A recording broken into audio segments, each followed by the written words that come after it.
How many guys are here for the first time? You've never been to the IHub? You've never been to any of these forums? Okay, I don't count. That's a good thing, because we'd like new people. How many have been to all four? Because this is the fourth Entrepreneurs Forum.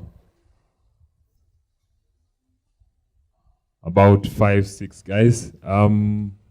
I hope they are useful to most of you. How many have been to 3? 3 of the last 3 Entrepreneurs Forum before today? Okay. Today it should be interesting for most of you, especially if you're curious about what's happening in northern Kenya as regards oil. But I don't want to get into too much detail. First of all, I'll introduce myself. I'm Josiah Mugambi. I am part of the IHub team.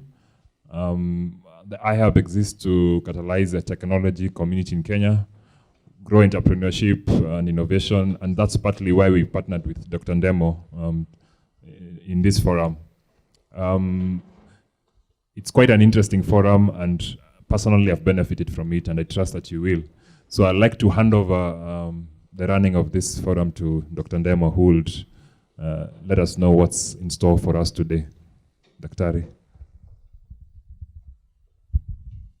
Good morning, everybody. Keep on getting messages. People are getting lost. Some are calling when I'm talking. So, some who are coming here for the first time are stuck. I've told them to park at Uchumi and walk across. I think that is the correct way, isn't it? Yes.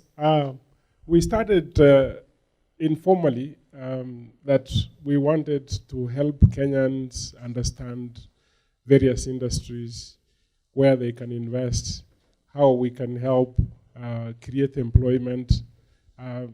Initially, it was just to be lectures, but now we are getting requests from various industries to come and make presentations. We are lucky today.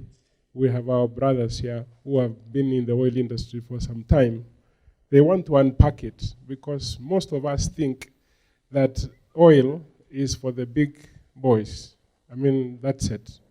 But there's several, what they call the oil services industry, that we don't know about, that hopefully today we can understand what it is, how we can get into it, and how we can help make money and also create employment for many of our Kenyans who have no jobs. So today we would go through this. I'll give somebody a few minutes later on to speak about the hospitality industry, where the opportunities are, and maybe next time they can do a more comprehensive presentation. I would also need like 3 minutes later on. Several big companies have come and said, if you have an idea, if you have a big idea, I will show you the presentation. They would actually fund, they will give you the initial capital to start up.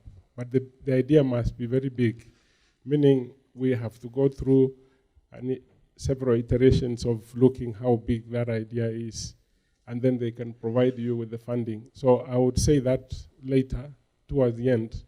But let me now ask my brother, Dr. Gathuru, to come here and unpack, actually demystify the upstream oil and gas industry, which is getting bigger and bigger in this country. We are discovering oil every other day, too much gas. Karibu, my brother.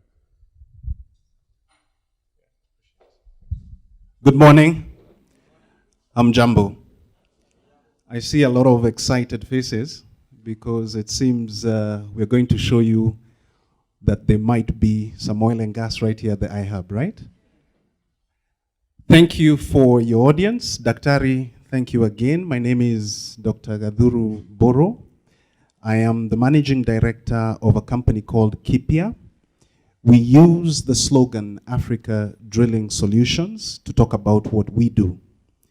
We are a professional services firm that is providing knowledge in the upstream sectors of oil and gas, mining, water well drilling, geothermal, and geotechnical services. Today we have the privilege of addressing you, as Daktari said, to demystify upstream oil and gas. We want to take you through this presentation together with my colleague, and I will ask him to come up and start off the presentation, and then I'll come back halfway through. At the end of the presentation, we'll be very pleased to take your questions, and where we can, we will give you an answer. Kipia is a startup. We started 1.5 years ago.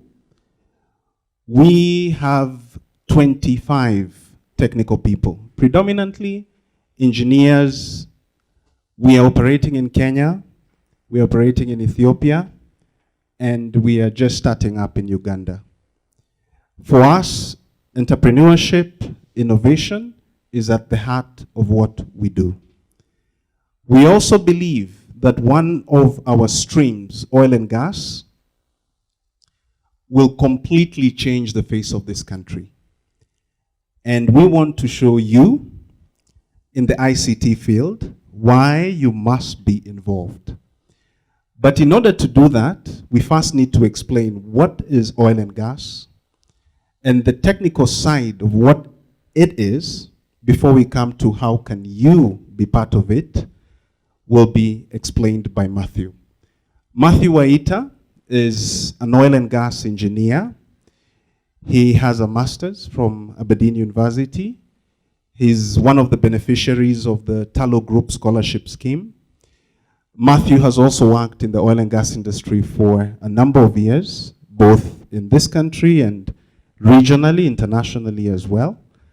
He is heading Kipia's training and research arm. Karibu, Matthew.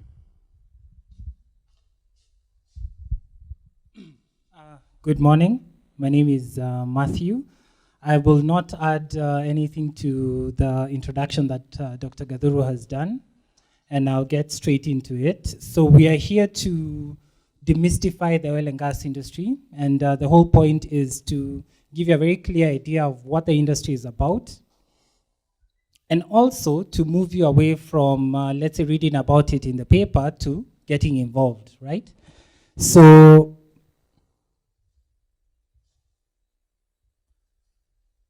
I'll move quickly into it. Now, in oil and gas, we always start with a safety moment. And I'm sure for most of you, you can see there's a problem with that picture. And I guess the whole point in terms of oil and gas, one of the biggest drivers is health, safety, and environment. So in terms of health, safety, and environment, one of the key things is personal protective equipment.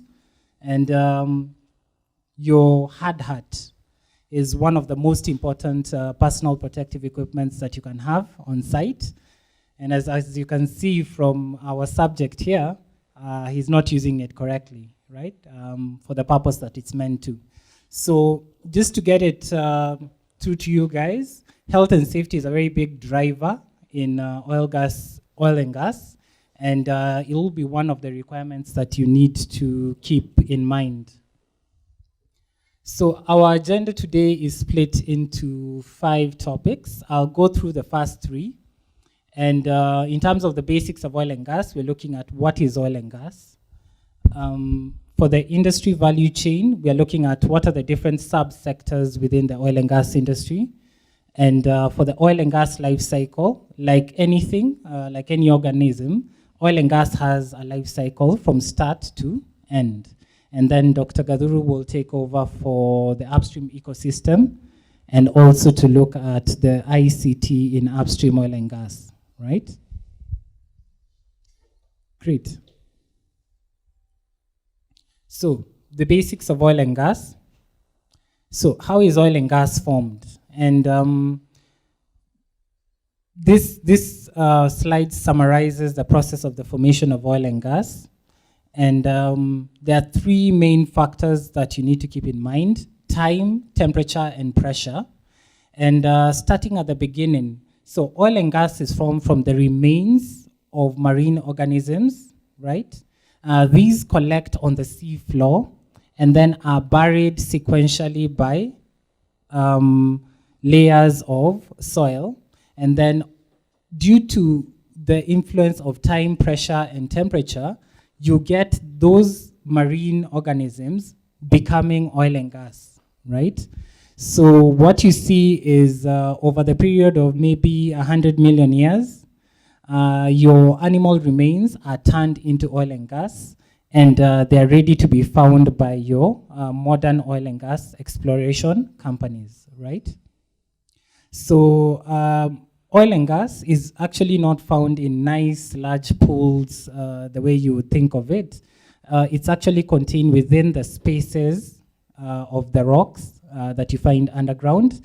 One of the main things to note is this depth. So normally in terms of onshore exploration, we're talking about drilling a hole 3 kilometers into the ground. For offshore, like what you can see here, we're talking about even to the level of 8 kilometers. So these people drill 8 kilometers into the Earth's surface to look for oil and gas deposits, right? So what is the scientific definition of oil and gas? So we're talking about oil and gas is always referred to as hydrocarbons, right? And the reason they talk about hydrocarbons is that the basic components are hydrogen and carbon, right? And the example that we've given you here is methane. And methane is the smallest hydrocarbon. It consists of 4 hydrogen atoms and 1 carbon atom. And what you'll find is that your crude oil contains a mixture of not only gas, but oil, right? And just to give you an example, you've all used LPG, liquefied petroleum gas, to cook. That gas is contained within your crude oil, right?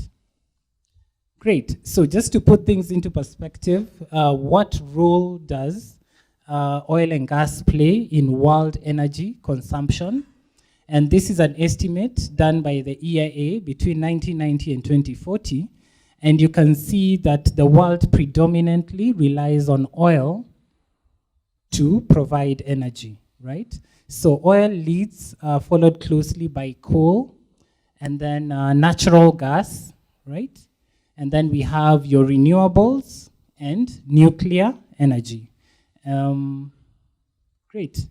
So next we look at the proved oil reserves. So mainly here the point we want to emphasize is where do we feature as Kenya?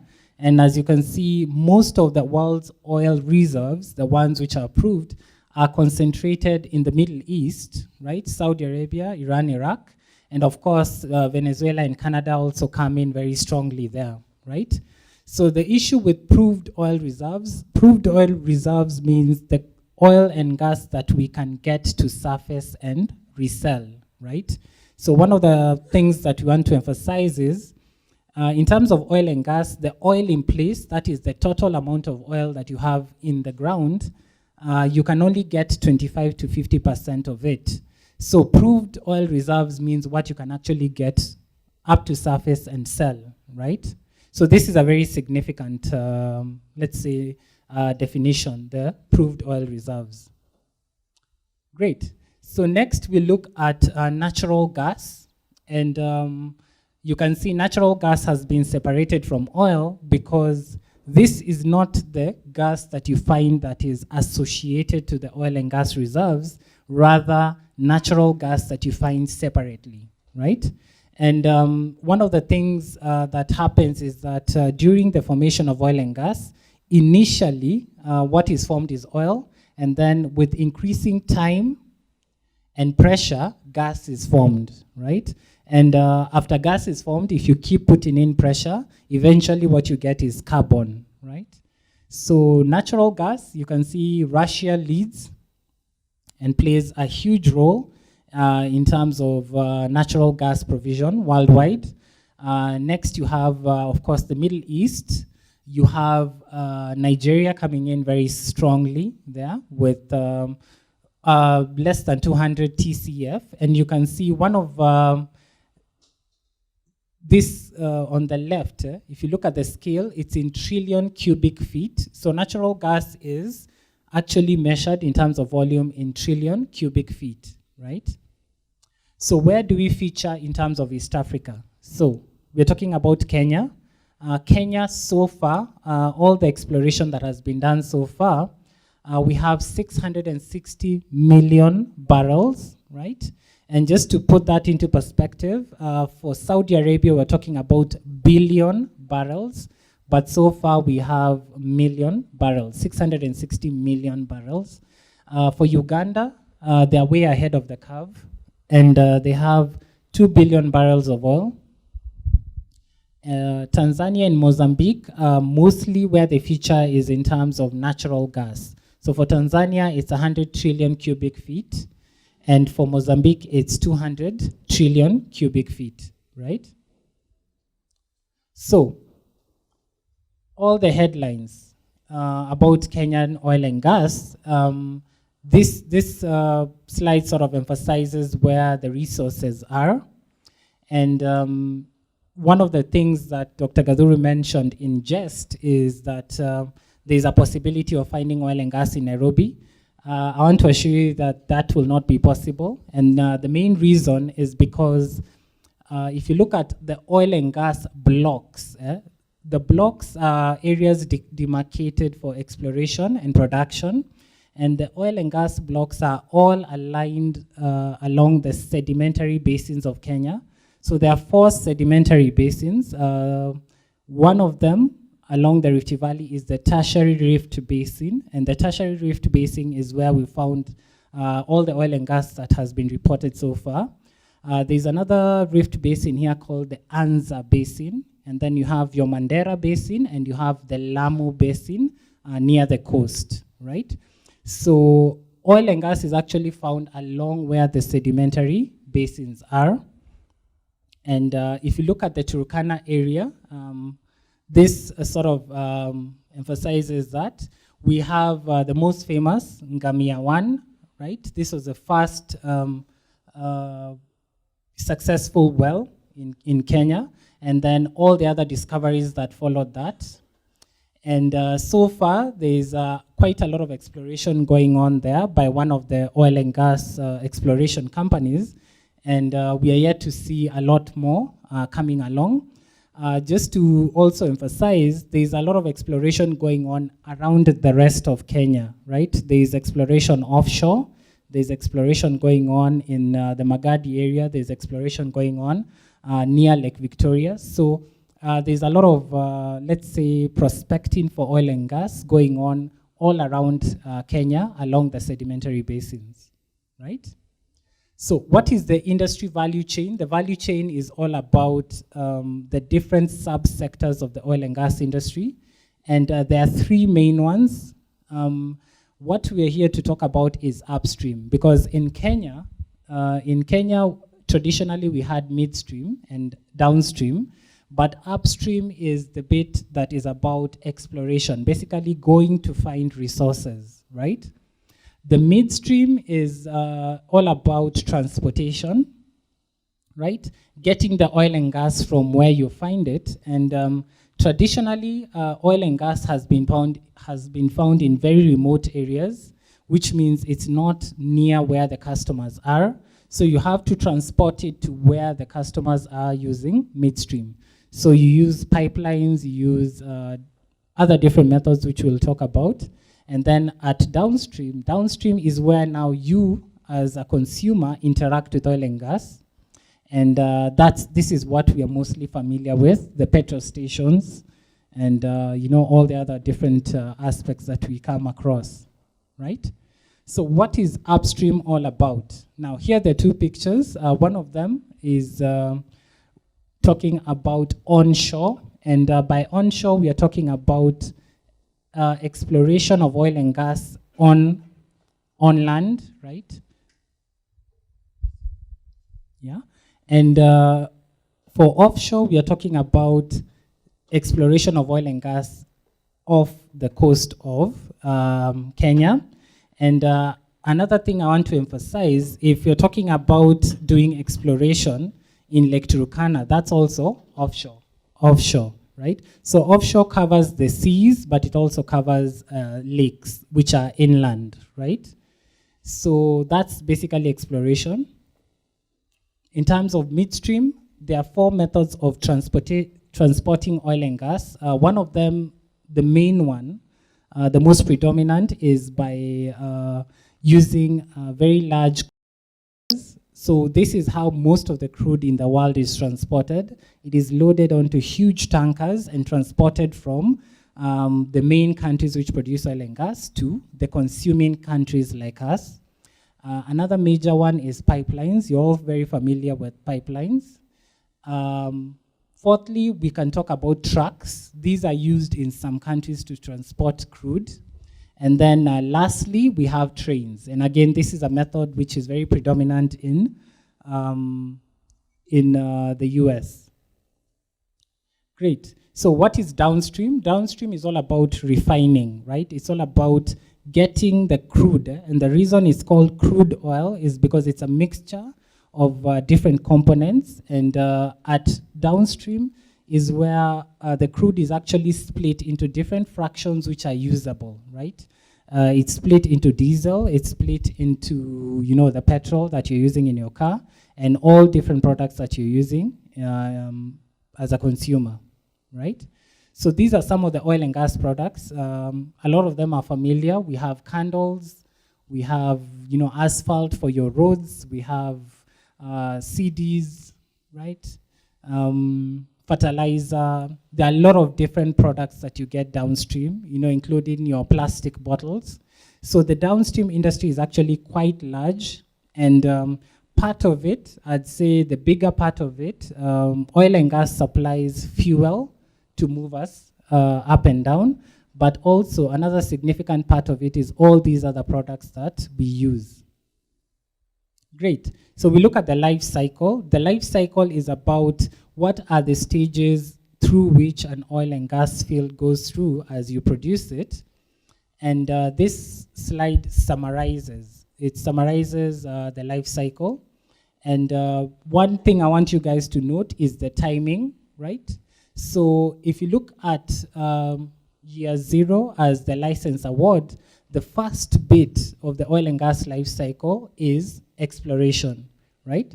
So the exploration side is all about getting information, and a lot of what is going on in Kenya is exploration. And then once you have all this information and you've given it to some people we call reservoir engineers, you move into the appraisal phase, right? And the appraisal phase, again, is where you decide as a company, are we going to produce this oil and gas or not?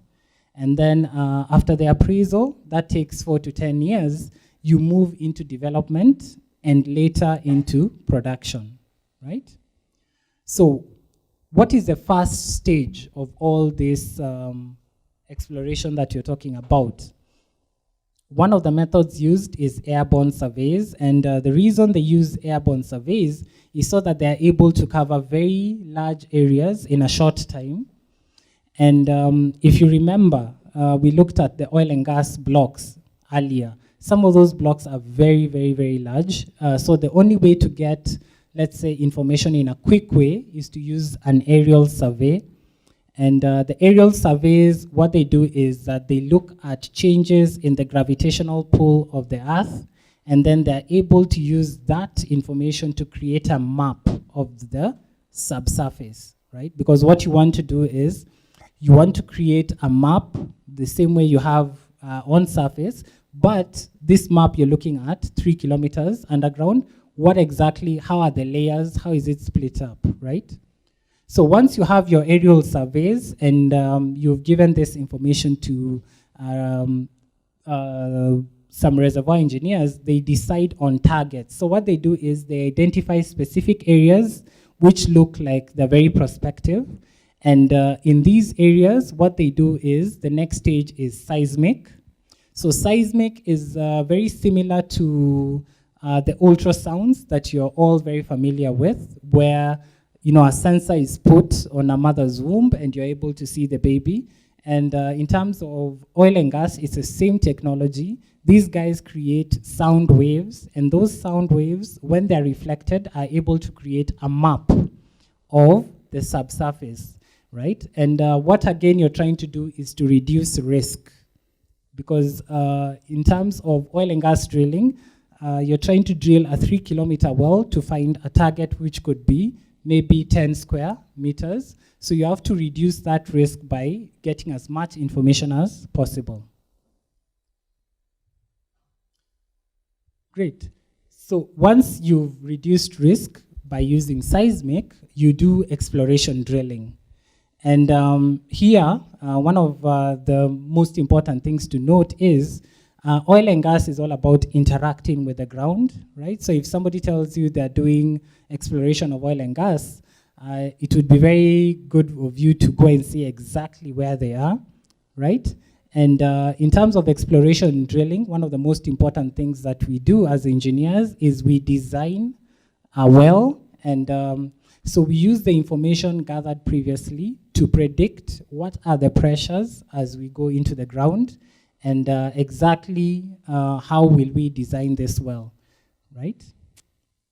So once we are drilling, we get more information and we give it to people called reservoir engineers. And we talked about these guys, they're very, very important. And you can see they're using simulation software. And the main purpose, what they do is they create geographical cells, right? And they're able to get a very detailed map of what's happening in the subsurface, and then use this information to direct the guys who are drilling and tell them, okay, to produce this well, to produce this reservoir, this is the best way to approach it, right? Great. So we've talked a lot about on land, but one of the most interesting applications also within oil and gas is offshore, right? So for offshore, we're looking at ROVs. I think you're all familiar with remotely operated vehicles. And these are the control rooms, very similar to what is used for drones, right? And the idea is in the subsea, when you're producing oil and gas, you can imagine anything that has equipment, you need to service it every once in a while. So the way they do that is they use these WAC class ROVs, and they're able to direct them and get them to open valves, close valves, get information from the subsurface, and basically maintain wells that are, for example, we're talking off the coast of East Africa, we're talking water depths of 2.3 kilometers, right? So there's no way any human being is going to get there, and the only way to sort of get any kind of maintenance done is using ROVs. Great. So looking at the drilling bit, we are talking about how do you communicate, right? If I'll just give you an idea, the drilling bit that you're talking about is 5 inches in diameter, so it's not big. Let's say it's this big, and it's 3 kilometers away. So how do you get it to communicate with you? So what they do is they have measurement while drilling, right? So they have sensors that they put near the drilling bit, and there's a communication. It's called mud pulse telemetry. So what is actually done is that your sensors create pulses within, let's say, the drilling fluid that you're using, and you're able to get information at the surface about exactly where your drilling bit is. Because if you think about it, if I was to start drilling going down here, by the time I'm reaching 3 kilometers away, I don't know exactly where the drill bit is, and the only way to do that is to communicate using measurement while drilling. So we'll move to development and production. So this is a phase that comes next after you've explored, you have appraised, you have now to develop and produce. So in terms of onshore, development and production is all about getting this crude to surface and then getting it ready to be put in a pipeline. So there's a lot of processing facilities that they use on surface, and the processing facilities are mainly to remove all the data, because as you're producing oil and gas, it actually comes with water, it comes with a lot of sand, right? So you have separators to remove all that waste that you don't want. We also have, let's say, processing facilities for the gas that will be coming out of the ground. And what you have on surface is a lot of installations just to get rid of all the waste that you don't want. For offshore, it's the same. For offshore, you have FPSOs, floating production and storage and offloading vessels. And what they do is they do the same things. It's like a factory, a floating factory, which processes your crude as it comes out of the ground and makes it ready for transportation, right?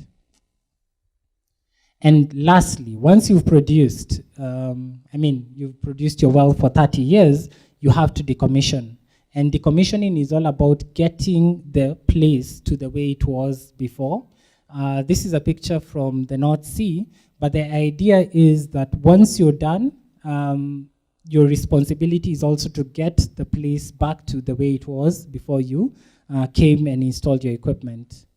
So I guess I will finish off there, but that's just a short summary of the oil and gas industry and how it's gotten to be the way it is. And I'll hand over to Dr. Gathuru. Thank you, Matthew. So now that Matthew has made oil and gas engineers out of all of us, we now want to bridge you to the ICT world. Before we get there, we need to inform you of the ecosystem. How does the industry operate?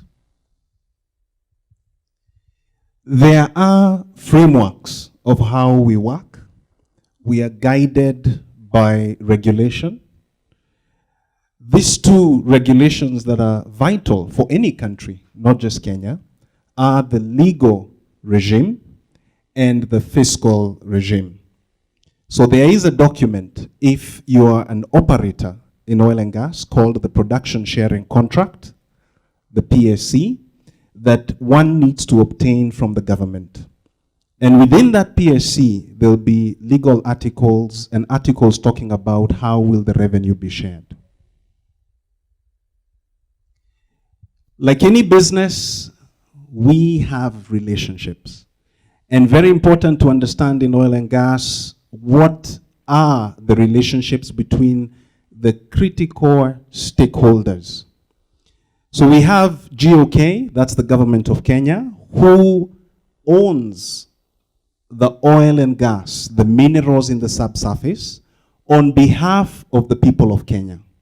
So we give them custody of those minerals. The government of Kenya will negotiate a contract with the oil company, the OC. And that oil company, once it has the license, will deploy a service company to do the actual work. So this is where we like to emphasize that the oil operators are actually not the ones who do the drilling. They employ a service company to execute. And that service company, in many instances, will not build their equipment. They will buy it from an equipment supplier. Along this chain of relationships, you have a whole host of subcontractors. This slide shows you some of the oil and gas operators in Kenya. And I'm sure when you go online, you can find the full list of who are the players. Again, Matthew started with health, safety, and environment. We come back here that within the ecosystem of our business in oil and gas, there's an inherent risk.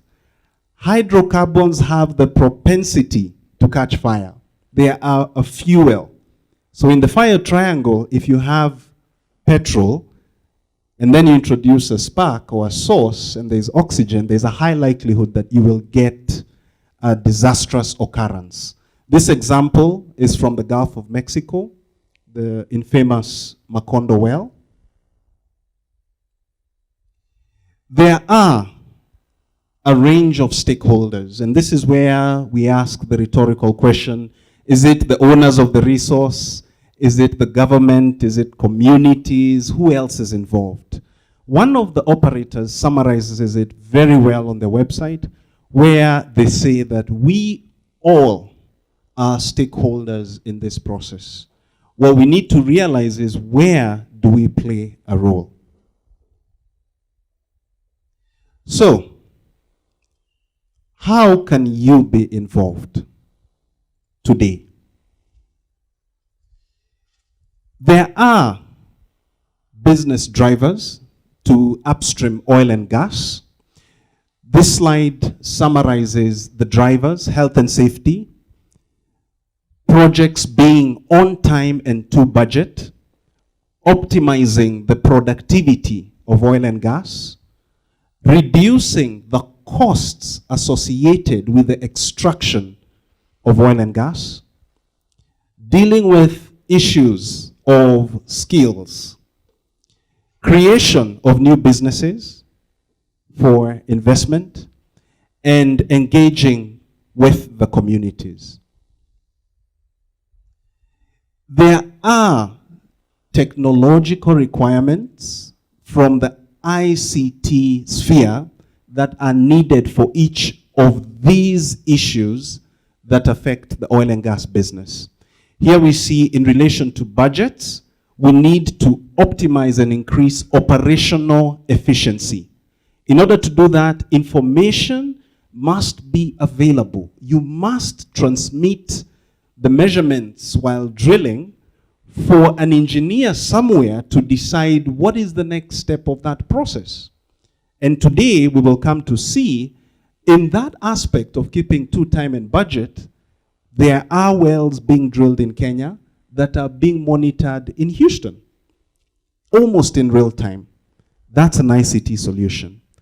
In terms of skills shortages, we need to look at what is the operating environment, what are the needs for training, how can we align ICT professionals to this field. For the case of creation of new businesses, we need to look at reducing development costs and optimizing the operation. There is a whole host of analytics that are required and business intelligence tools to be able to achieve this. For costs, we need to increase operational efficiency. So the issue of costs is not just towards the oil and gas business, but it's global. To reduce costs, we need to be more efficient. So how can we deploy ICT to do that? And then we need to optimize productivity. Productivity says that we develop innovative technology systems. Innovation, a word that is used a lot, very difficult to do. But we believe that we here in Kenya have an opportunity to develop innovative systems for this business. And then in relation to community engagement, the key word there is transparency. What is going on? Who is doing what? And health and safety across the board relies heavily on data analytics. Right now, there are already ICT capabilities deployed in this industry. And the question we should ask ourselves is, where am I in that? So you can see mobile apps. We are using mobile apps right now to provide or to get information for this industry. Later on after this, Matthew will show you on his phone the range of apps he has when dealing with oil and gas. When we look at IT security, the data we have is the most valuable thing. So we need to secure that data, because that data translates to value on our balance sheet. So how do we secure it? We need your help. Cloud computing. Kipia is an example here. All our processes are based on cloud computing. Why? Right now we have our technicians in Turukana. They're working there. If they need to access some information, if they need to communicate with us, they use cloud computing. Supply logistics. There's a huge chain of supply of goods to the sites, to the production areas. This supply logistics rely heavily on ICT. Today, they are very simple systems that are used in Kenya, and certainly we are looking for partners who can help us develop more advanced and optimized systems to deploy in terms of supply logistics. 3D graphics, Matthew showed you some examples. There is a lot of computational power that is needed, that we require to be able to do all these engineering calculations. GIS, Geographical Information Systems. You saw the maps of well-designed that can be plotted. So to a large extent, when we think of maps, we think of what's in the space above the ground, or at least show me the road that's on the ground. But in our world, when we think of maps, we look at what's beneath what I'm standing on, what's in the subsurface. And to be able to develop those maps, to create a Google map of what is beneath my feet requires immense ICT capability and technology. This slide summarizes a statement from the CIO magazines, how oil companies use ICT to maximize profits. It's a fantastic article. Please Google it, look it up, go through it. But they summarize it as business intelligent systems or business intelligence systems, what we usually call the BI. And it is great that when I'm sat in my office, I would be able to look at any point in time, what is our team in Ethiopia doing right now from an aspect of activity? Did they finish that exercise that they were doing there? What about the team in Mombasa, the team in Wajir, the team in Turkana, the team in Magadi? How is it going? And then that can help us optimize on our costs. It can help us optimize on supply of goods that we need from a partner to bring in. And this is where an oil company, an oil service company, a professional service company optimizes its profits. There is a picture that we would like to show you on knowledge management because we've said that it is all about data. We need the best data. We need to de-risk those fields. We need to optimize production. So this is a picture developed some time back by the alliance of BP and Amoco that said that to do knowledge management, we need to get the organization ready, make them aware of what's coming. Then we need to manage the assets we have. And the assets could be the tools we have or the processes. After which we need to leverage on that knowledge. And within the intersection of any of these two, there are issues we need to deal with. For instance, you see the intersection that the organization may not know what it knows. And that happens to us every day.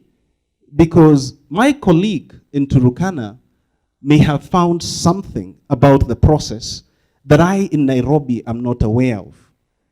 And it can happen that we can continue for 5 years struggling with that problem while the answer is within the organization. Another issue is that the organization is not ready for change. Or that indeed you change, but that change is not sustainable. In the end, if we manage the knowledge well, then we will get enhanced performance. So what are some of the opportunities for you? These are just examples of a few things that you can immediately do today. There's nothing wrong with employment. We are all employed by somebody. And if you own a business, your customer is your employee, or employer, I should say. So employment is critical for ICT specialists. Here we see the summary of the oil and gas CIO Global Survey undertaken by Ernst & Young. This shows you in those oil and gas operating companies who is running the ICT. It is a 41-year-old male. So the gentler sex will forgive me. That is just what the survey came out with. They've been 5 years in the job, and they are likely to have a pure IT background. Their skills and focus, they feel they need more upgrading. They need to upgrade. There's too many things changing in this industry all the time. And they acknowledge that leadership is key. So if you get a project, you need to lead. And in terms of the career, interestingly, few prioritize greater international experience. Now remember from the picture Matthew showed us, Kenya is not yet an oil and gas country. There's a likelihood that we will be. But in the meantime, not too many people globally are so excited about coming to Kenya. These are just the realities. It's more exciting probably to sit in Houston or to sit in London or to sit in Perth in Australia. So we need to understand, but within that, there is opportunity for you. So you need to see how to plug and play in this sphere of employment. Also, do not just think about Kenya. Think about the region, think about Africa, think about going out there to the Houstons of this world and actually gaining your experience and your traction there. Again, for their careers, relationships are recognized as very important. Another example of what you could do immediately is that there is an urgent need right now in this country for what we call telematics. And we put there beyond tracking, because it is very easy to buy a device to track your car so that you know it moved from position A to position B with geofencing, etc. What's harder to do is to track the driver behavior. Not so difficult, but again, the solutions we have off the shelf today in Kenya are not able to tell us how is that driver behaving. Are they overspeeding? Are they using too much fuel? Are they braking too hard? Are they being erratic in their driving? Did they have one too many at their local place last night? All these issues are vital for our business. We need to go beyond just tracking the vehicle to deploying independent services like navigation, and also vehicle-centric services, so in-vehicle monitoring systems. What is interesting to see is that there's a lot of companies coming from overseas to already deploy the solution. So the solutions are already deployed. Every vehicle that we use up in Turkana has in-vehicle monitoring systems. And that system is monitored outside Kenya, and the reports are delivered on email. And we can see exactly driver behavior, etc. Another current opportunity is in terms of tracking assets, physical assets for the oil field. So here we show you a picture of drilling pipes that are used to sink the well. These drilling pipes will be typically picked up in Mombasa and then delivered all the way to Turkana. One of the challenges is identifying which pipes are actually up there. Because at certain intervals, we need to inspect them. At certain intervals, we need to even say that pipe will not go back in the hole. It is scrap. But in order to do that, we need technology. Here is an example of the radio frequency ID, where you can put a tag on the pipe. And then the question is, how will you deploy it so that when we are sat in our offices, we will know what left Mombasa, not just the truck, not just how the driver is behaving, but what product was in that truck. So that when the truck reaches Nairobi, we can decide, do we take some of those pipes and divert them to Wajir, for instance, where drilling is also taking place. Another need, as an example, is collaboration. Collaboration is vital in all businesses, and there are multiple service companies that are involved. So there you see a short overview of what an oil and gas operator would be doing. They'll be communicating with a drilling contractor. That's a completely different company from what we call well completions. And then there's a logistic company, there's camp services, etc., etc. So there's a plethora of players, but critical is to coordinate these players so that the goods and services arrive when they should arrive. Why is this important? Costs, safety. I give you an example. On average, it will cost tens of thousands of dollars to rent a drilling rig every day. So if a logistic company does not meet the timing required to bring in those drill pipes that we just saw, the rig will be rented by the operator, but it will not be working. And that's a severe loss. So in order to collaborate, there are solutions that are available, but we also need innovation. For example, if we go to SAP, they can sell us a module to coordinate all these companies. But as a startup, if we go to SAP and say we need a module so that we can communicate with all these companies, they'll say no problem. But for that little module, before you're able to execute the job, there's this invoice that you need to pay. And that's where the challenges are. Analytics. Real-time decisions must be made in the field. So here we see a more enhanced environment where there is someone making a decision, and probably this gentleman is sat somewhere outside Kenya, and he's looking at his screen at a well in Wajir. And in real time, he's seeing a data stream of what is going on at any point in time. And in real time, he has to give feedback to the driller. So in that instance, how do we gather that data? How do we transmit it? How do we process it? How do we analyze it? And eventually, how does the feedback get back into the field?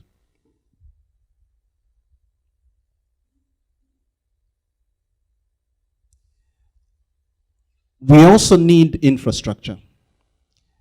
These sites, the sedimentary basins, are remote, but we need to communicate and transmit data. That requires infrastructure. Here's an example of a satellite-based system. Certainly, there's other options like fiber optic networks, but the question is, whom of us is doing this? Every company, besides getting the formal license from the government to operate, also needs a social license. Now, this social license enables the company to work well with the communities. Social media is a powerful tool. Here we show you two examples that we are not affiliated to, but just to give you an idea what people are doing out there, the Ulula platform and the GOSI platform that look to share information about the extractives sector. And then there is education.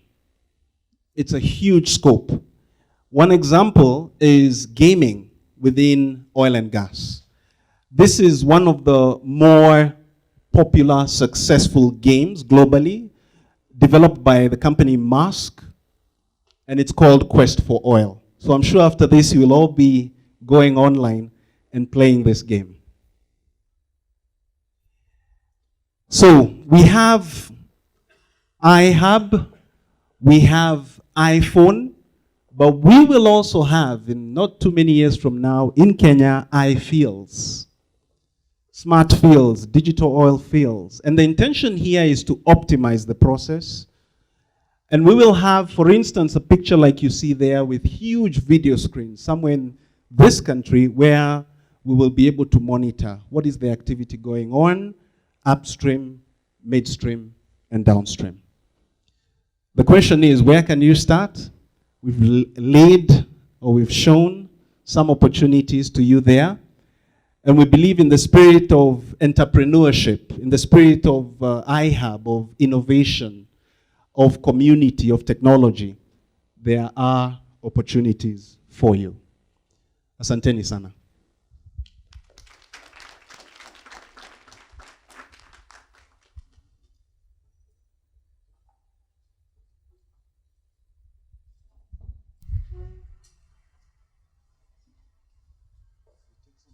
We would ask Waiter to come here for questions. Oh yeah, Karibu.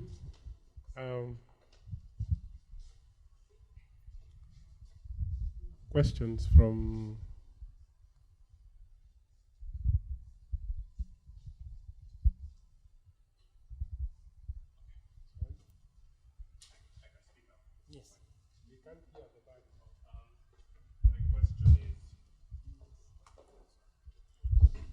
My question is, what is hydraulic fracking and how does it fit into the grand scheme of things?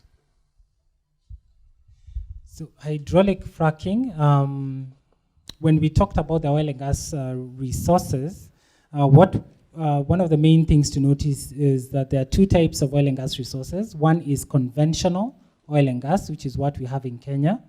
And then we have unconventional resources. So for unconventional resources, they're a bit more challenging to get out of the ground.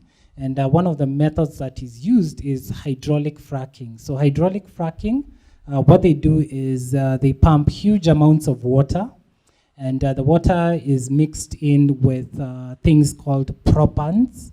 So the propans are mainly just sand. So what you want to do is you want to create a way for the oil and gas to flow to your well. So how do you do that? You create actual cracks in the rock. And to create those cracks, of course, you need very, very high pressures and a lot of water. And the reason it's a bit controversial is because fresh water is a limited resource worldwide, and it tends to use quite a bit of water. My question is here, by the way.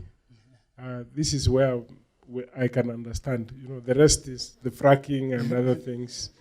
There are very many products here, and I think if you said a little bit, like how do we get fertilizer from there, sufurias, tires,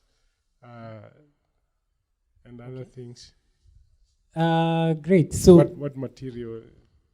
What materials? So what happens is in oil and gas, downstream is basically split into the first, let's say, port of call when you get your crude oil, is you take it to a refinery. And at the refinery, they will quickly split it into the fuel that you find in your petrol station, which is basically diesel and petrol. But a bigger part of that is the gas, the associated gas. Now, this gas, I think you all know about polyethylene, right? Polyethylene, the main component is ethylene, which is formed from ethane, right? So what they do is they skim off the gases that are come in with the crude, and those gases are used as the building molecules for a lot of these products, right? You know, like things like plastic. Plastic is basically PVC, polyvinyl chloride. So most of these things are actually man-made, but the building blocks, the actual molecules used, find their source in oil and gas, right? So there's a bit of, let's say you can see like your ATM cards, which are made of plastic. There's, of course, the roads, the asphalt. The CDs, right? Mascara here. And mascara, I think the actual, let's say, base material is made from crude. So there's a lot of different, let's say, aspects to that, right?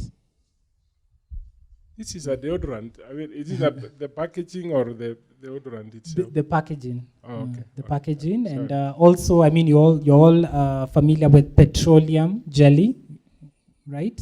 It's actually made from crude. There's candles, of course, the wax. The wax itself is made from crude. And there's a lot of different, even this is cleaning fluid. The one you use to clean, you know, dishwashing fluid is made, the components are actually made from crude oil. Yeah, so there's a lot of different day-to-day things that you're using that are made from crude.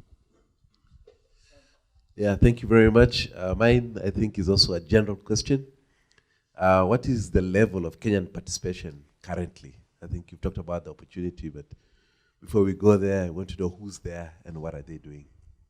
Thank you.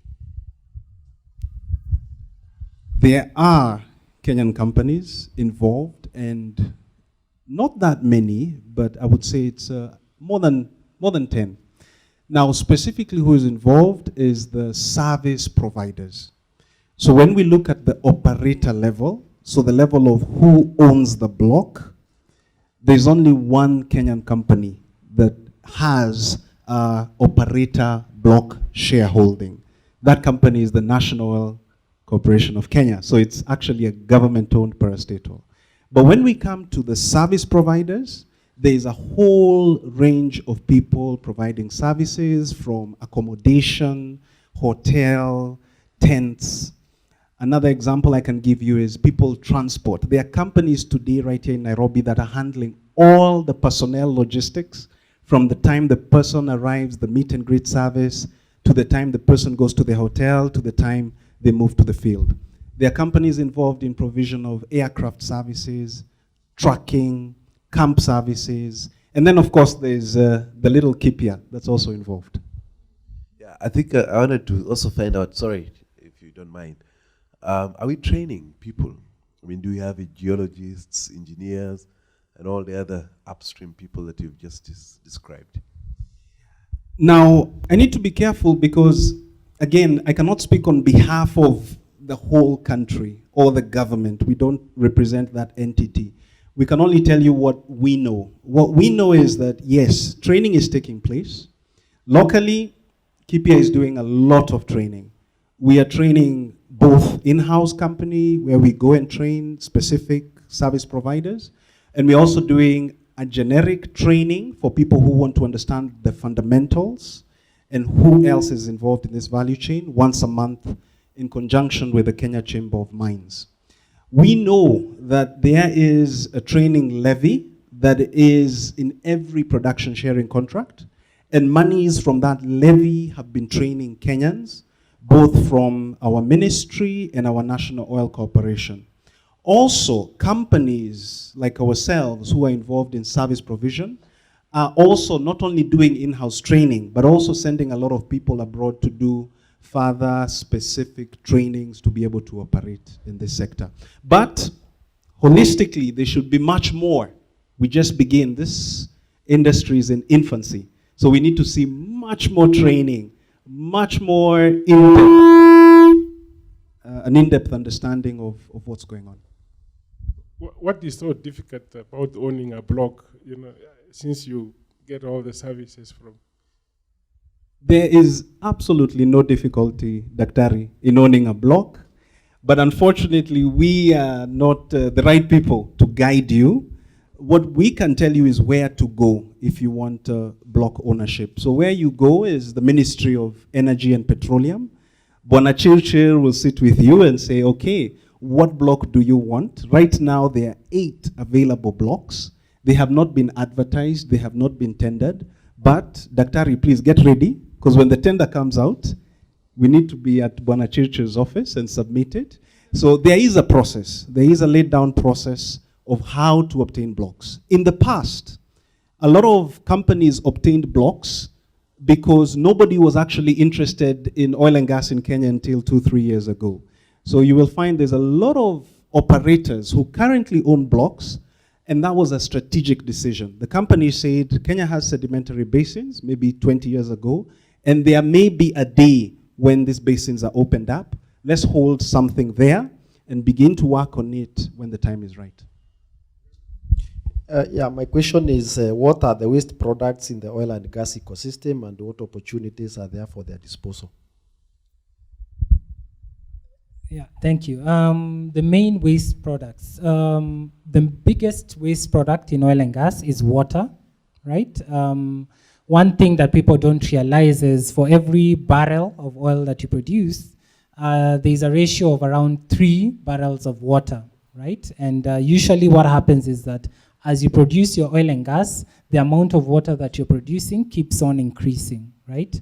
So this is usually a challenge for us as engineers to design the equipment so that it can handle an increasing amount of water, right, in terms of separation. But water is usually the biggest, let's say, in terms of waste. And there are different ways of handling that. One of them is to re-inject. Another way is to, let's say, clean it up and dispose of it safely. Another major waste is all the sand particles that are coming up with the oil and gas, right? So these sand particles, together with when you're doing the drilling for oil and gas, there is something called drill cuttings. And drill cuttings, if you imagine, if you're drilling a hole in the ground, there's all the waste material that is coming out as you drill. So there are companies which are specializing specifically in getting rid of the drilling waste, those cuttings, as we call them. So there's specific opportunities for that. In the region right now, there's one player in Tanzania who's handling all the drill cuttings for the offshore drilling that is going on off the coast of East Africa, right? So there's a huge opportunity for waste management. Some of it is hazardous.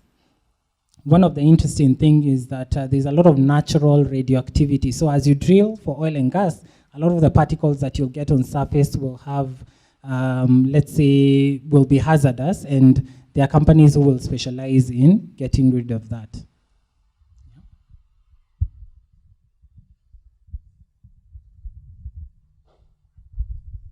Mine is just a wonder question. Based on what I know, countries like Iran, Kuwait, the desert area countries. And we have others like Brazil and the stuff. And as you said, for oil and gas to form, we need the decomposition of like plants and animals, right? So what happened in those years that you have so much oil in Iran, in the Kuwait, and yet in Africa, where we believe the humanity started from, is hard to get that oil. So the question is, what are the factors or characteristics affecting the distribution of oil and gas? Yeah. I'll just sort of answer that in two ways. One is that one of the things about Africa is that it is underexplored. So there is a possibility that the reason why we haven't seen a lot of oil and gas in Africa is because we haven't done the exploration that is required, as opposed to the Middle East, where it has really been explored for a long, long, long time. Another factor is that the oil and gas deposits that we have are of different ages, right? So you'll find that what we have in Kenya is from the tertiary age, that's 66 million years ago. What you have in the Middle East is actually a very different kind of formation. So what you have is that rather than looking at it from the point of view, why exactly is there so much oil and gas there, it's an issue of, let's say, the historical climate, right? May have favored those areas so that they were, for a long time, areas where there was a lot of sedimentation going on, and that's why there's a lot of reserves there. I know that a lot of those reservoirs in the Middle East are carbonate reservoirs, which means the actual rock that contains the oil and gas is carbonaceous in nature, something like limestone, what we use for cement, and what we have in Kenya is, sandstone based. So there are different, let's say, scientific reasons as to why there's a lot of oil and gas there. But I'd say mainly our challenge, of course, is to, let's say, accelerate the rate of exploration in Africa. And who knows, we could have huge deposits yet to come, but it's just an issue of finding them. So as exploration goes on, the numbers that you saw for Kenya and for the other countries in East Africa will keep changing. And the way we see it, they'll keep going up. Yes. Yes. So the gas, there's a whole belt of gas, which one of the things that happens a lot in oil and gas is they try and do relations. What they do is they compare the information from a well in Mozambique to a well in Tanzania, and they use that to predict if there's any deposits in Kenya. So there's a whole belt of gas running all the way from Mozambique to Tanzania. There it's already proven. In Kenya, there was a very positive find a while ago with both oil and gas, but off the shores of Somalia so far, there has not been any success. But the way we see it is as exploration goes on, there could possibly be some huge deposits yet undiscovered.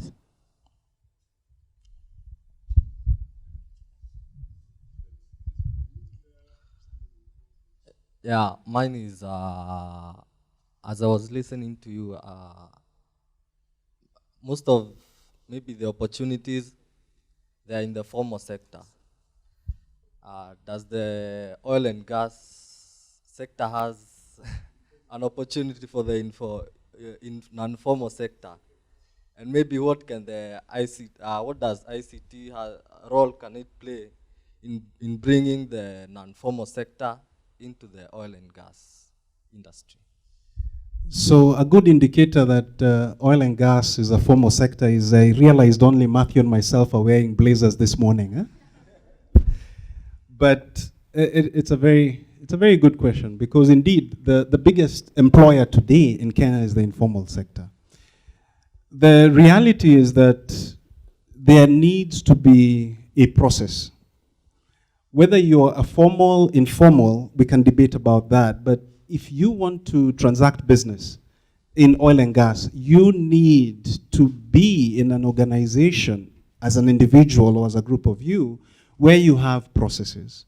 Because the inherent risk with this business is so great that the companies want to know that you are doing everything that you can do to limit the risk. So informality, I would say, yes, it can be there, but in a very low level. You need to be able, number one, for instance, in this industry, to keep time, right? And I know we've had the discussion with Daktari. So if we say the meeting starts at 10, forgive us, but the meeting starts at 10. That is formal, but that's the way the industry works. Why? Because if you tell me you will not drill for 1 hour, it will cost us thousands of dollars. So every hour is critical. Keeping time, keeping your books, keeping up to date with your taxes, having a register of whom you've employed, who are their next of kin. All these things are, yes, they're formal issues. The question is then, as an SME, if I could stretch, as an SME, is there an opportunity for you? So there is a risk to say, we are an SME, we're not going to do things formally. But there is no reason why an SME cannot be formal. There's no reason why an SME cannot have processes. Indeed, you can have ISO certification and you're a one-person company. So the whole intent here is to have a process that can be traced, that can be shown to support the objectives of the companies that are working. And if that process needs to be formal, then I think it is a small price to pay for the benefits that come. I hope I'd be allowed to ask some. I wanted to find out or ask your thoughts. The other day, the president and some leaders from Turkana County were being encouraged to buy shares in the pipeline that was supposed to be constructed. My question is this. In the past, when government were doing either construction of railways, like what they're doing with the standard gauge railway, they actually forcefully acquiring the land that the railway is going to pass through. The current pipeline that was done and the one that's being done, the government acquired the land. If you were to involve the communities in asking them to buy shares, instead of the government buying, actually forcibly acquiring the land that this pipeline is going to pass, don't you think we are going to delay this exploration if you are to do the pipeline in the shortest time possible? And we're asking the communities to actually own, and we know the issues pertaining to land in this country. Don't you think we are going to delay this construction of the pipeline? This is a very relevant question to the life cycle that Matthew showed. Now, we have to realize that when we use the word delay in the context of life cycle of oil and gas, we have to put a timing towards that. Is it 1 month delay? Is it 10 years delay? Is it 20 years delay? So the first thing is to understand what would be the impact of the delay in terms of timing. But the other thing then is to understand, I think, holistically, what are the benefits coming back to the citizens of this country? So I cannot answer your question directly. Is it good or bad that shares be sold to communities to partake in the pipeline construction? I think there are better placed people who can share that opinion. What I can encourage you is that there is time to get involved. So right now, the focus should be on exploration. And I can encourage you, if there's something you want to do within exploration, take part now. If I can assist you, if we can assist you, if as Kipia we can assist you, we're happy to engage, because a mistake that we see is that many people are asking, what is our share of the cake? The cake is still in the oven. In fact, the cake is not even in the oven. The cake is being baked right now. The question we should be asking is, what ingredients are going in, and can I be part of those ingredients? Because it might so happen when the cake is baked, there's nothing to share. The beauty here is that you, as a service provider, if that's what you want to do, your risk is much lower. If you're an operator, you take the risk of losing your money if there are no hydrocarbons. If you're a service provider, you will always be smiling, Because whether they're hydrocarbons or not, you get paid. Just a question. You had mentioned that in the oil and gas industry, it's a whole life cycle, and the various companies need to sustain the whole industry as it is. Yeah. Someone asked about the waste materials. You mentioned that the biggest waste material you're having is water. Yeah. So are there companies that are probably trying to recycle this water, or what are the steps being taken, or rather, what can be done so that you can conserve the water as well as probably be in business too? You know. Fine. So just to emphasize, right now, Kenya, what we're doing is exploration, which means when they do find something, what they do is they go in, they drill a well. If they find oil and gas, they suspend the well. So there's no production going on in Kenya. So the water is not a problem right now. The water could be a problem when there is production. So during production is when solutions will be needed to deal with all the wastewater that is coming out of the ground. And production will commence as soon as there is a pipeline. So you can see there's a whole chain of events that will have to happen before Kenya can produce oil and gas. There'll have to be infrastructure to get the oil out of Turkana to where the customers are. And I think it's obvious, the customers are in Nairobi, in Mombasa, in other areas. So the point is, right now, it's not an issue. Right now, the main issue is with the drill cuttings. But in future, the thing is with oil and gas, and why we had the life cycle, is that it's all about timing, right? You need to know as an investor when to get in. If your, let's say, solution meets the needs of exploration, of development, of production. So during that time, there'll definitely be a lot of opportunities, and mainly to look at, let's say, how you can dispose of the water safely.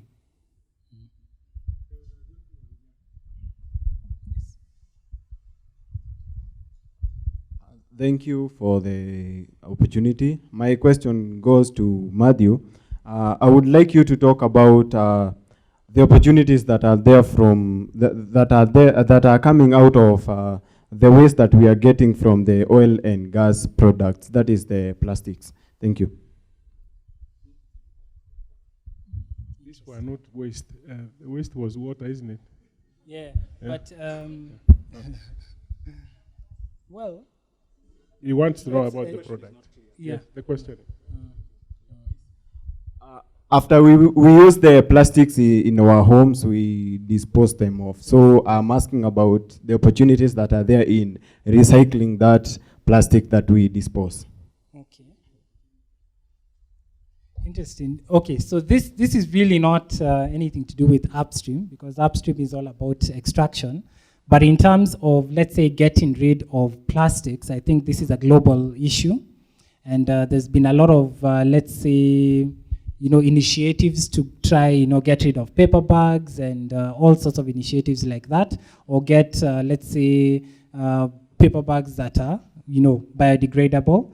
But the issue with plastics, a lot of it is they're very recyclable. The material that is actually made from, what happens is that it can go through at least 7 cycles of recycling. So it's possible to get that and take it somewhere to a recycling plant, and they take it back to the pellets. I think you've all seen that for plastics, what happens is what you get is little pellets of plastic, and that is what is melted and then reformed into the containers that you have. So it's a huge opportunity for anybody who's interested in the whole recycling area, right? But it's more on, let's say, downstream as an opportunity. But it's very current. It's a huge thing, and it meets a lot of, let's say, green kind of, let's say, objectives for a lot of people. Yeah. The last one, I have, let it go through. I already have the mic on this side, I don't know. Who gave it to you? Thank you very much. Thank you for that presentation. My question is, you've talked about the drilling and the exploration of oil, all those things. I wanted to know about the side effects on the climate change. Another thing which we need to know is that in Africa, mostly where oil is found, it brings a lot of conflicts How will this be handled?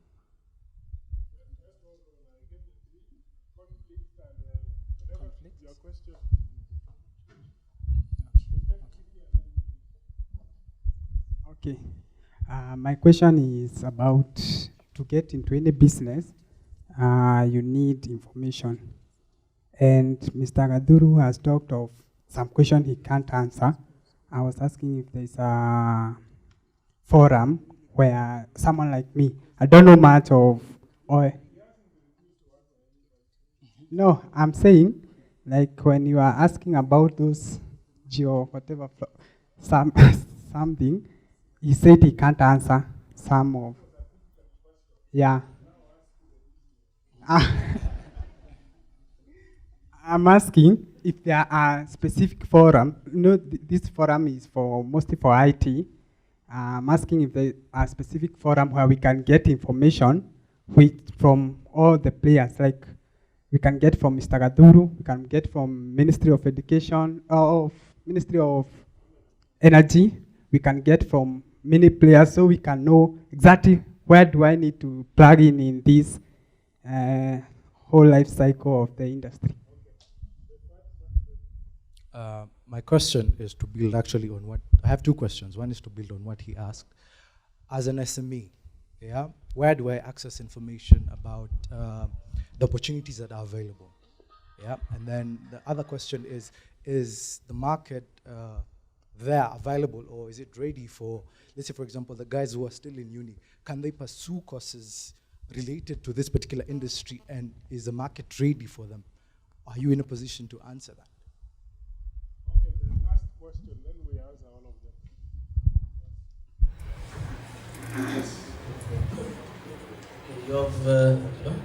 You have concentrated on upstream. I would like to know about downstream. The same way you said there are so many opportunities in the upstream of ICT sector, I would assume there are so many opportunities in the downstream sector, from the refinery to the end user at the petrol station. So the same way you said telematics on the tanks, the trucks, so I would assume there will be the same opportunities on the petrol stations, on the depots, on the pipelines, and also on the retail section also. Okay, those are great questions. We will attempt to answer what we can. If I deal with the issue of conflict, we actually want to start this conversation because I believe this is one of many. This is one we are beginning here, that if everything is so transparent and we are discussing what is available, what can be done, what can the people do, it's a buy-in process. If things become opaque, that is when the conflict comes. Yeah. Absolutely. So part of, let's say, conflict mitigation is something like what Dr. is doing here, inviting us to discuss about an industry that may be perceived as opaque. It is actually very straightforward to work in this industry, but again, coming back to conflict, I believe what we should do is start on a positive note. By saying that, we need to talk about the resource blessing. And on that note, you need to think about the first verses of our national anthem.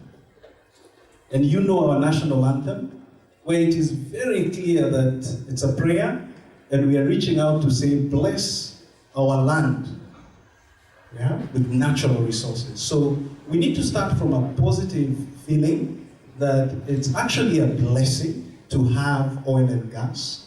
The question is, what can we do to participate? Because if we do not participate, as Dr. has said, then there's a chance that later on we could get what we call in the industry a resource paradox. But right now, there are families who exist in Kenya purely on the benefits of oil and gas already.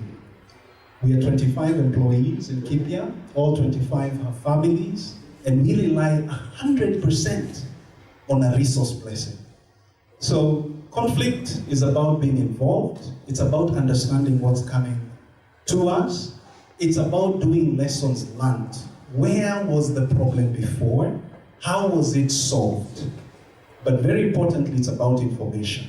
And that leads to the second question. And third, about the forums. Where can you get all the answers you desire? The reality of our business is that data is very valuable. So there are some questions you will ask me that either I will not answer or I will not want to answer, because I can sell you that information. We are an information company, we sell knowledge. So what you need to do if you want information about the industry, come to us. We'll write you a small code, like any other business, and then we can negotiate, right? But beyond Kipia, there's also other places you can go on the internet. There is a whole host of information about ICT in oil and gas, or about oil and gas itself, from the scientific to the non-technical. So yes, you can go out there, you can dig. If you're looking for a network, where can you network? Then I would encourage you to follow the Entrepreneurship Forum as a start, because at least in this forum, I think you have sponsors who have very kindly brought this to you. There are other forums that take place in Kenya. I know of at least 5 that are taking place, but then you have to pay to gain entrance. So then think about it in that context. If you now begin to look on the internet, what forums are there, what networks are there, there's opportunities. But if they want the Ministry of Energy, we could invite them here. Let's exhaust what we can before you see Dr. Gathuru's section. It will be much cheaper when you know more about it. Yeah. So, and then to answer the SME question, how can then the SMEs get involved? So it relates a little bit to that question of networking. There you go. The Dr. will endeavor to bring the ministry here. That's fantastic. So I would say begin to understand, where are those hubs, if I could use that word, where are those hubs where we are meeting? Because we are not in your caucus. When you talk about technology, your technology, you may not understand it in the view that we understand technology. But please go online, look, where are we meeting? Who are we talking to? An example is one of our partners, the Kenya Chamber of Mines. Oil and gas is a mineral. So that's one caucus that you could look to stretch out to and understand how do you become a member of that chamber, as an example. And then there's a couple of others. Also, again, Kenya is not an oil and gas country. So a lot of the networks are outside Kenya. You must be willing to travel to where these companies are from. And these companies are not from Kenya. And when you go there, you will see there's huge old networks and forums that if you participate in, certainly you'll have an edge in this business. The one last question on your behalf is that a lot of people may not have the resources. We may not have the resources to put investments in the oil sector or the gas sector.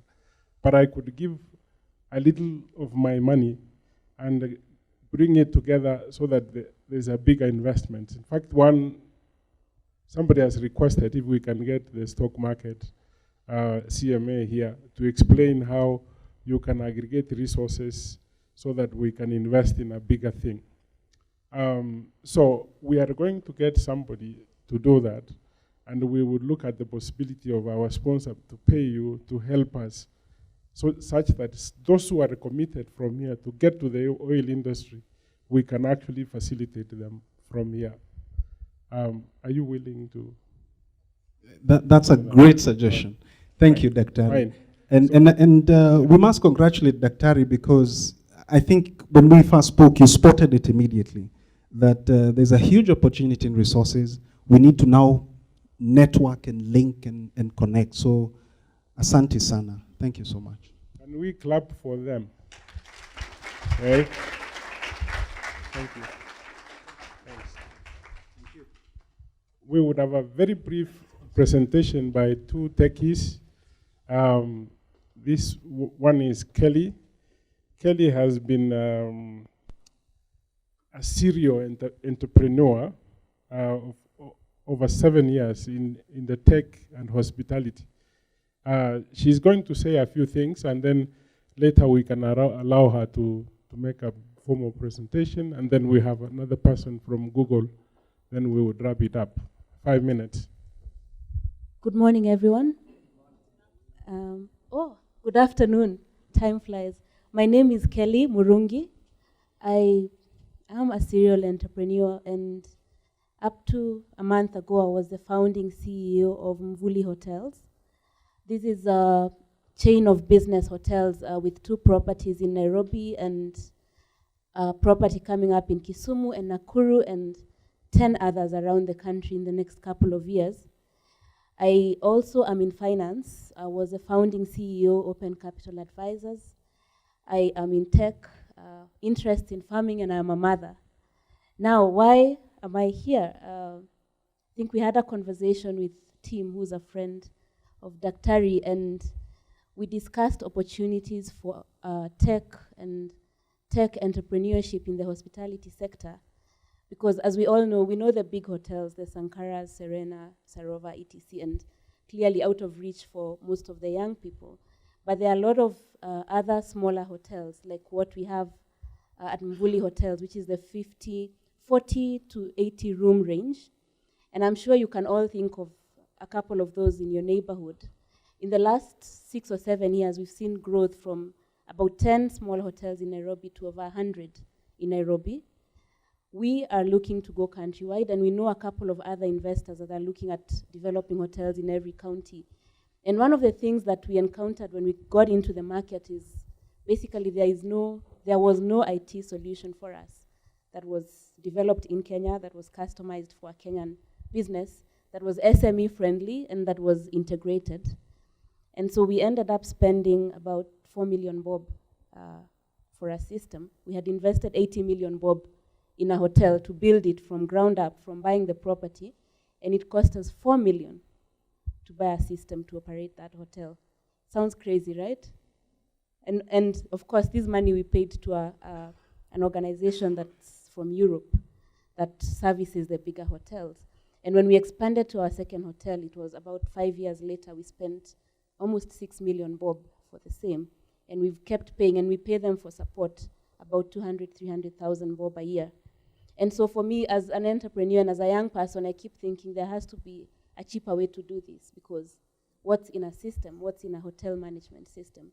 And in addition to an off-the-shelf system, we still have to buy a payroll solution that's Kenyan-made. We have to do our taxes with a Kenyan-built system. So we end up with all these standalone systems. While I know that we have the brains to develop something that works for us.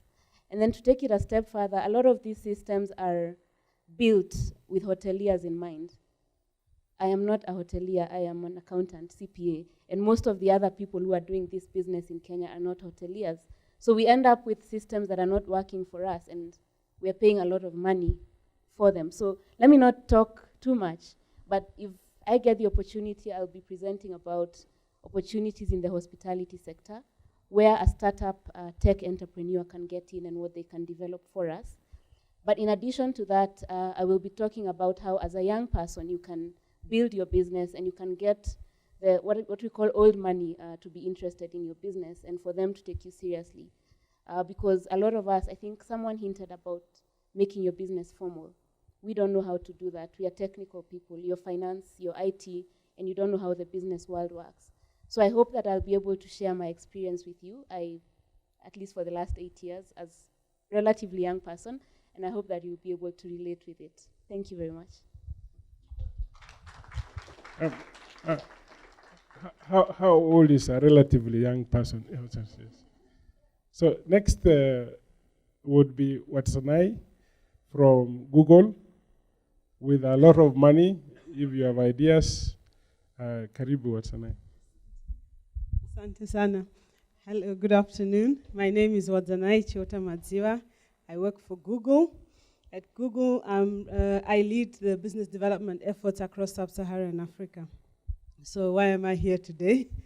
You may know of Google X. Google X is a part of Google Inc., which is responsible for developing very big, audacious projects in the world, and led by Sergey Brin, who is one of our founders.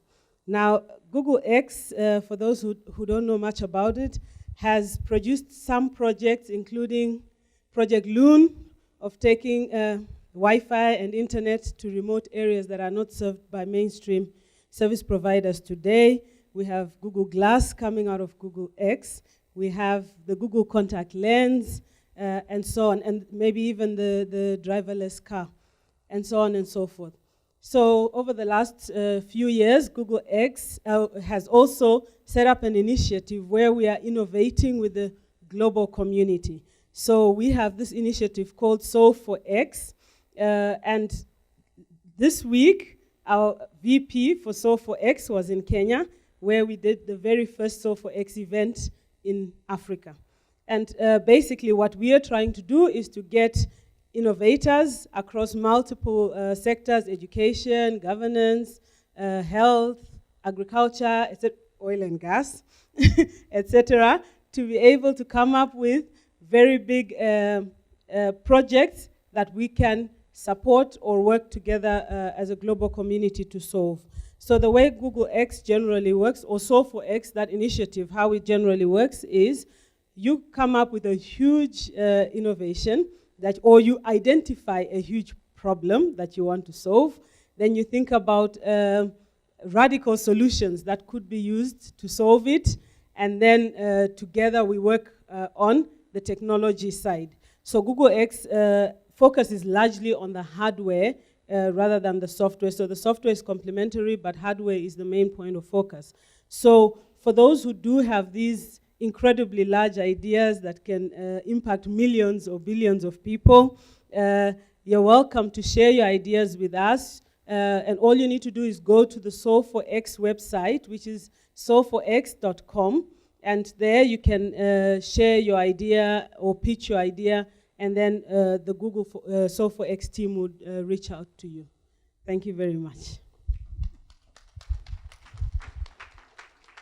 I feel obliged to explain how the contact lens works, the one they discovered. You know, most diabetics have been breaking their fingers to check the sugar levels. The contact lens now would check the sugar level from the tears, and you get the answer on your mobile. Imagine, you will never break yourself again. These are the ideas we are talking about. These are the ideas we are talking about. So it's about to radically change the lifestyle of those diabetics. It's a big idea. So next time, I don't know when you agree for the next month session, but what I want to do with the next month session, in conjunction with what Kelly has said, we want to get people from CMA to actually come and break down what is called the REITs. The gentleman behind there asked, how can a Juakali make an investment in such big things? So we want to break down what they call REITs to investable, Juakali investable levels, and get to involve the youth in these big ideas. This other one also, I would try to ask how they could bring together resources. We don't want to start, what do you call it, a chama to do this. We can now organize it through the stock market and be able to deal with these bigger issues. The reason for this was to find ways of helping people with information and be able to make investments in areas that ordinarily look like you cannot be able to reach. We want to get to those areas by working together and using existing systems. So I'm trying to organize it. I would need a date. When would you want to meet next? We agreed on 19th in July. August will be what?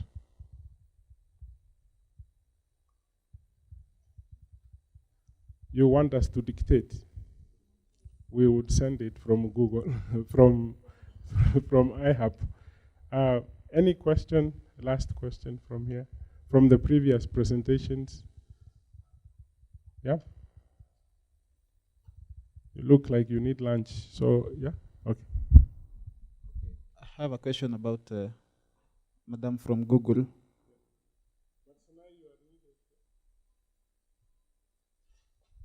What am I? Okay, my question to her is, she told us about having the radical ideas, but the fear is with big companies like Google, you can share your idea, but you're not sure. They can become like sharks. They take 70% stake of your company, and you end up becoming the pauper. You know, such situations. What are the terms and conditions like? Just expound, please. Okay, so maybe the best way to answer it is we are crowdsourcing ideas. So we are working as a global community to solve ideas jointly with everyone. So it's not so much about taking stake in companies or purchasing companies. It's more about, I have identified a huge problem. It's bigger than me. It's a very big problem. I couldn't solve it alone, but I think it's a problem that should be solved, and this is the problem that I have identified. How can the rest of the global community, of which Google could be one, come together to solve this problem? So like Dr. was giving the idea of the contact lens. During this week, when the presentation was made, one of the ideas that was shared was the idea of being able to take away the cold storage component in developing and shipping vaccines. So the person with this idea knows it's a great idea, because today most of the vaccines, about 70% of vaccines that are produced, are lost purely through logistics and transportation, because from the time it's produced until it is delivered, it must continue to be in cold storage. And a lot of places where it's going, there is no cold storage, so you lose in that. But the person with this idea knows the idea is bigger than them. They don't know how to deliver it, so they're reaching out to the global community, of which you are one member of, and you can come and say, I think we can solve this problem as a global community in this way. So it's not so much about bring all your ideas and then Google gets bigger and bigger. Not convinced, eh? Because I'm just wondering, for instance, by being, you say it's about crowdsourcing, isn't it? So like if I present my idea to you, maybe I'm an environmentalist, and then the idea is IT website business, isn't it? Maybe I need a website, and that means Google experts in that, isn't it? So like, will you be like venture capitalist to invest in my business and then you expect a return, or it's just, you'll just give your technical input and you'll need a business plan from me, isn't it? Yeah, but what are the arrangements like? Okay, you have not clarified that, you have just talked generally, so please just go straight. The reason that I'm being general is purely because in this case, So4X is about Google facilitating the conversation. So we are not necessarily saying once you've put your idea, you're giving that idea to Google. It's that Google is facilitating and creating a platform to make the ideas visible. So perhaps Dr. here is the one who will pick the idea and come and work with you. And in fact, Google will have no part in the conversation. But we have created a platform that everybody in the global community can engage. Yeah. Provide some resources. Yes, exactly. We could provide some resources, but... Okay. Another. Mine is just a clarification on the same. I think his concern, which is a lot of our entrepreneurs' concerns, is intellectual properties. So when you share the problem and you come up with a radical solution, how is your radical solution protected from vouchers out there?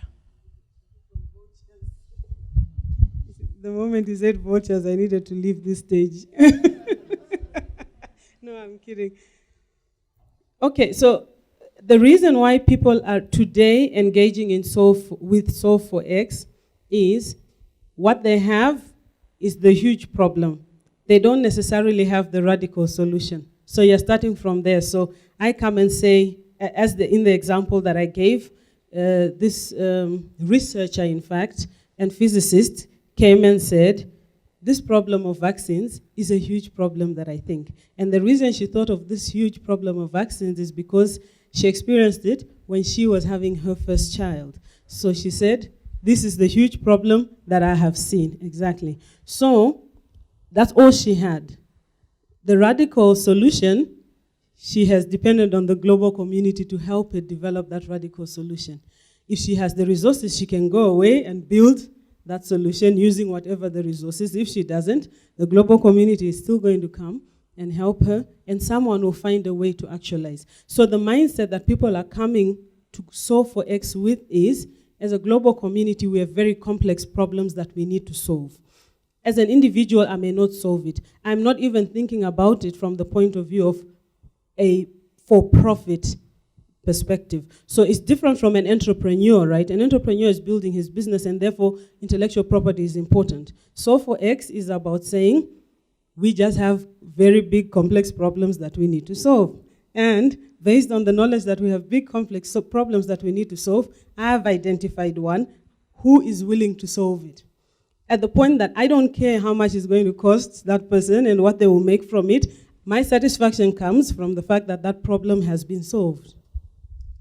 When Apollo went up, the US president then had said they wanted to go to the moon. There were several technologies that were in silo. Those who had studied the stratosphere, those who had specialized in rocketry and whatever, eventually all came together to actually do it. And everybody got credit. I would rather a company owned Google, I own 30% than I own 100% with my own idea. I would rather let it go out there. I would actually share mine here today. These thieves who come at night and break into people's houses, I've actually watched how the python works. If we can make a belt, when a thief comes, it behaves like a python and rounds up the guy until the following day we just wake up and say, what were you doing in my house? Yeah. I think that would help Kenyans, isn't it? Yes. It's a big idea, by the way. Yes. And Just so now, think perhaps from there. you Yes. can go and build it. Yeah. You probably have some software, another one has, and just think of a not big idea, actually small idea like M-Pesa, like you are not able to send money. It becomes bigger when other people come in and discuss, give you more ideas about it and stuff like that. So don't worry. So we would write to you for the next session, which will be in August. We thank you for your patience. Unless there is any question, asante sana. Okay, thanks guys. We'll communicate via the various channels we usually use to get here. We'll like to thank our sponsors. If you came earlier, I'm sure you got some tea and coffee and some snacks. Chase Bank. I don't know whether there's any Chase Bank representative here. I'm not sure. But they've been very supportive of this forum, and we'd like to thank them. So another hand of applause for them. So I think just feel free to network, hang around. Part of why we put this forum together is for people to connect with each other. So please feel free to do that.